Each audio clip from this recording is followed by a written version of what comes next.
This is Leader Time by FedNet, your podcast source for floor remarks by Senate Majority Leader John Thune and Democratic Leader Chuck Schumer. The 119th Congress has returned to Washington for the spring work period, and April 28th saw both leaders on the floor Monday afternoon. Thune touched on the death of Pope Francis days after his funeral before remarks on his party's intentions for taxes and other policies and budget reconciliation as House committees began to mark to the bill. The following material is protected by copyright. Mr. President, before I begin, I want to mention Pope Francis, who died last Monday. Since he became Pope in 2013, Pope Francis captured the world's attention with his simplicity. He had great compassion for the least among us, and he sought them out wherever he went. In his final homily on Easter Sunday, he reminded us not to remain stationary, but to go out seeking Jesus everywhere and in everyone. And that's how he lived, going out into the world, seeking Jesus and bringing the gospel to those that he met. I trust that he is now at home with his Father in heaven. And my thoughts and prayers are with South Dakota Catholics and all those who are mourning this humble servant of God. Mr. President, we're kicking off the week today with a vote on a former colleague of ours, David Perdue, to be the ambassador to China. And we'll be working through several other ambassador nominations this week, including our ambassador to our close friend and ally, Great Britain. I don't need to tell anybody that it's important to have these individuals in place. And we're going to continue to confirm the President's ambassadors as expeditiously as possible. We're also going to continue to focus on filling out the rest of the President's administration. The President needs to have his team in place so that he can do the job he was elected to do. And I intend to make sure that happens as quickly as possible. We've already set a brisk pace on nominations, confirming more than 50 to date. And we're going to have a lot more nominees coming out of committee. And I want to make it very clear that we're going to process those nominees in a timely fashion. As I've said before, we can do this the easy way or the hard way, but one way or another, we're going to get it done. The President needs to have his team in place, and we have a lot of other work to do. And speaking of some of that other work, before Easter, the House and the Senate took a major step forward on a permanent extension of tax relief for American families by passing a budget resolution that will allow us to proceed to a final bill. We've been working toward the text of that final bill for months, and drafting has only accelerated since passage of the budget resolution. And I'm looking forward to House and Senate taking up the final legislation. Mr. President, there's a lot on the line here. The tax relief that Republicans passed in 2017, which puts more money in Americans' pockets, is set to expire at the end of this year. And without congressional action, in 2026, tax rates will increase. The child tax credit will be cut in half, and the standard deduction will be nearly halved. Americans making less than $400,000 a year would see a $2.6 trillion tax hike. And a typical family of four making $80,000 would be sending an additional $1,700 to Uncle Sam. Republicans, Mr. President, do not intend to let that happen. And our final bill will not only extend the 2017 tax relief for hardworking Americans, it will make it permanent. And in addition to permanent tax relief, our final legislation will invest in our border, energy, and national security.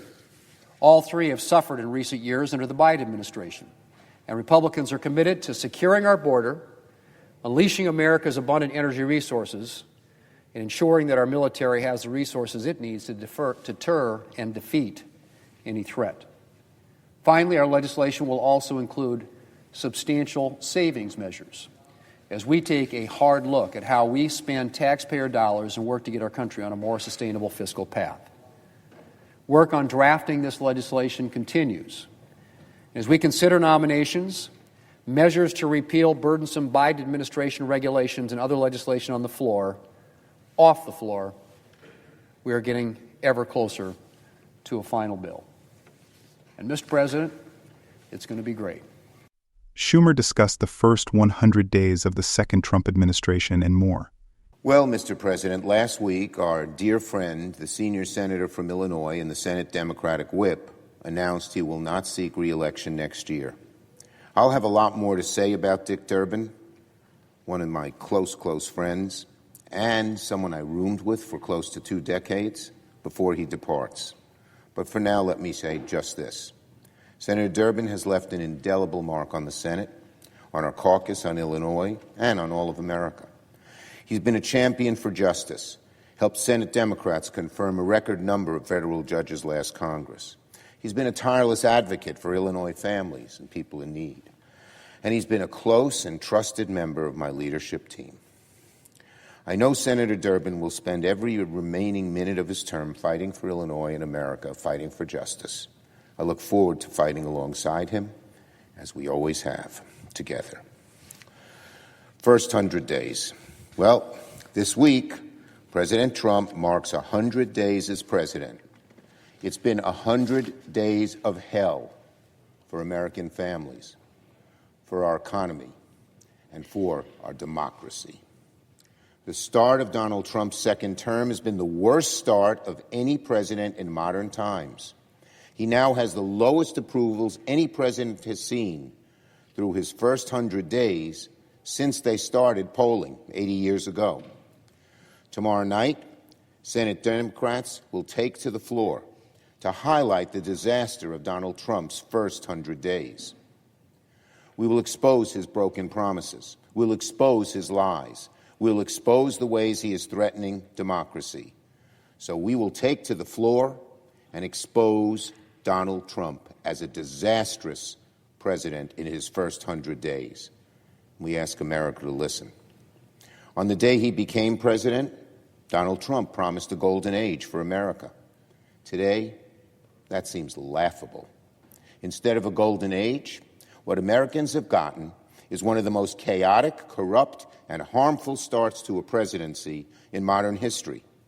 Before our very eyes, the man who occupies the Oval Office is destroying the foundations of our democracy. Federal law enforcement are arresting people with little due process, even going as far as arresting a judge in Wisconsin. At least 4 U.S. citizens, all of them children, 2 suffering from cancer, have been illegally deported. It's sickening. It's immoral. Arrest a judge to try and threaten and scare judges, which he's done before, saying he's about impeachment and other things.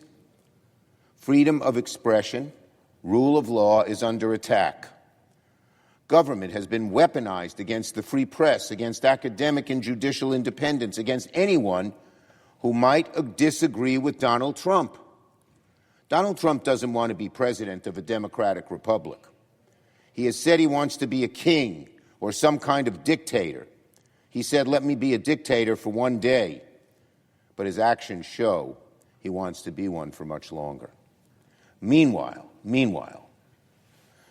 billionaires like Elon Musk have been handed the keys to the federal government with little accountability.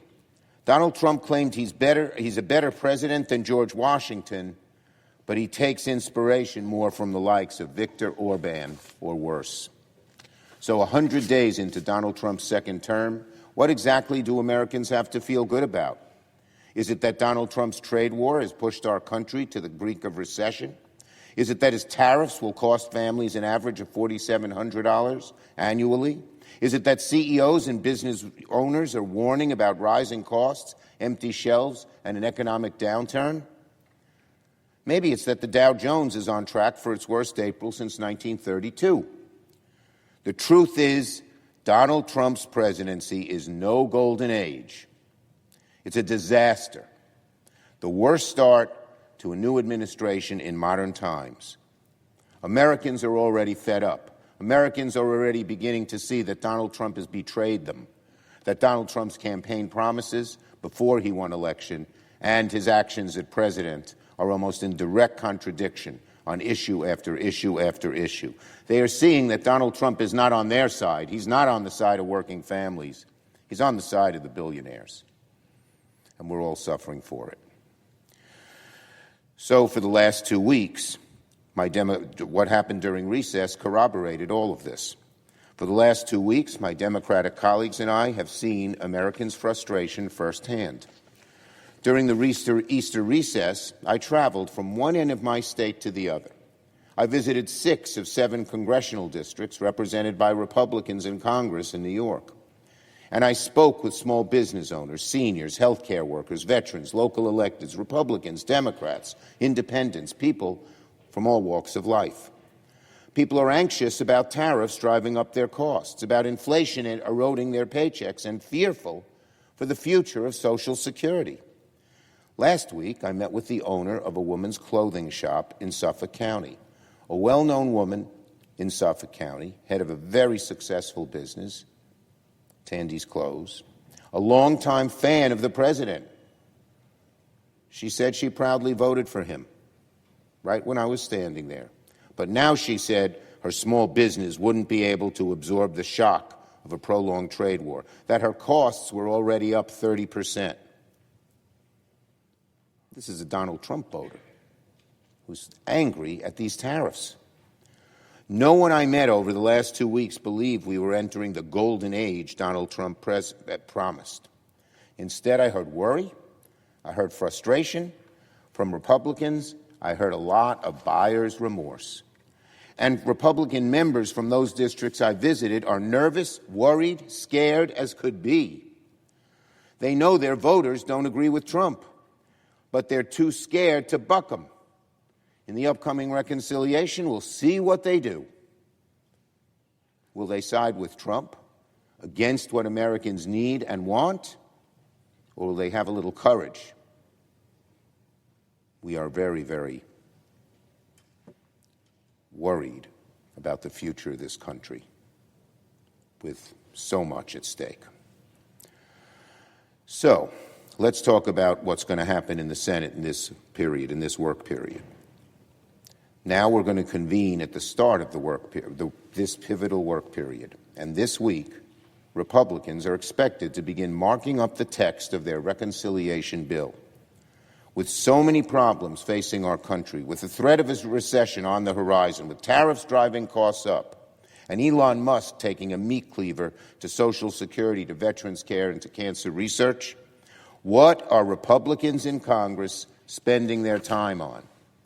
They want to cut taxes for billionaires and make working people pay for it. They want to add over $52 trillion to the national debt. I think of my grandson when I think of that. They want to make the biggest cuts to Medicaid ever. This is the Republican agenda. Billionaires win, American families lose.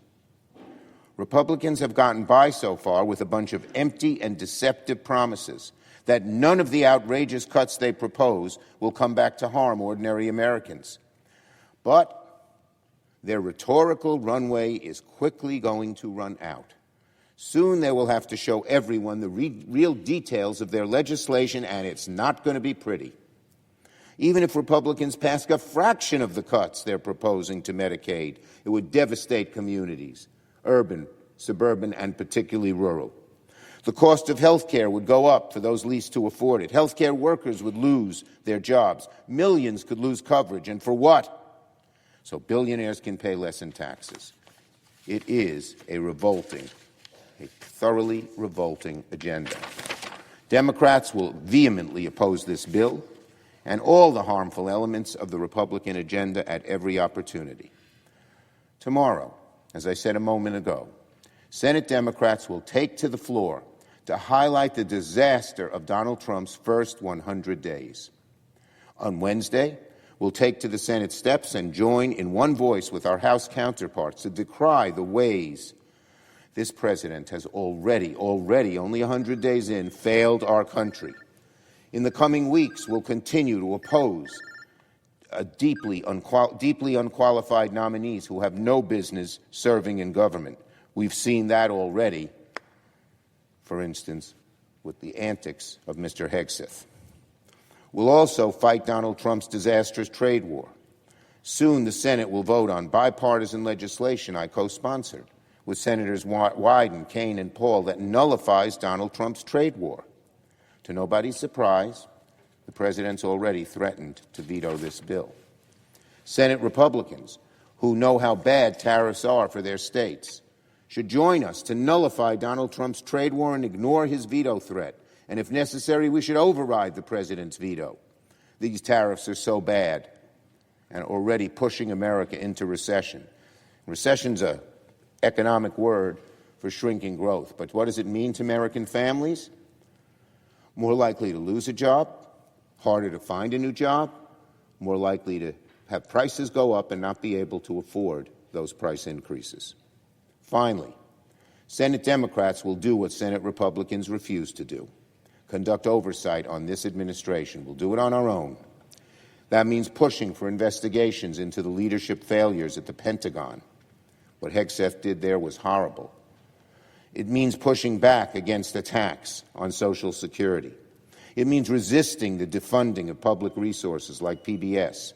It means exposing the chilling arrests of Americans without due process.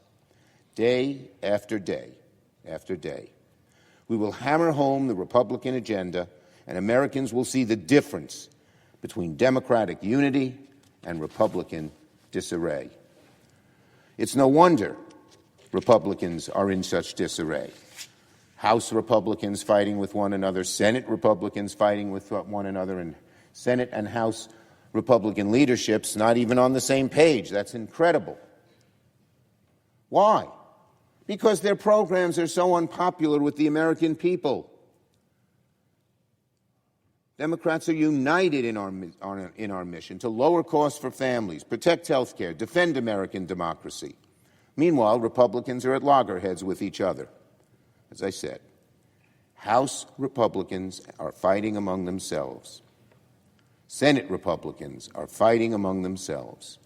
Leadership in both chambers are at odds. And why do Republicans face this situation where they are so at odds with one another? A simple answer again: because their agenda is so unpopular with the American people, and neither House and no Republican senator wants to be left holding this hot potato. The backlash Republicans are getting from the public, whether it's town halls, in the streets, or through dismal polling data, should serve as a warning to our colleagues on the other side. If they proceed with their agenda, the political outcry will be enormous, just enormous. And so as long as Donald Trump pushes America down the dangerous road we're already on, he'll face resistance from Democrats, from the courts, and most importantly, from the American people themselves. This program is copyrighted by Federal Network, incorporated and provided only for informational and educational purposes. Unauthorized reproduction, distribution, or use of this episode without expressed written permission from FedNet is prohibited. Thanks for listening to this FedNet podcast. You can watch live action from Congress on our YouTube channel at FedNet TV.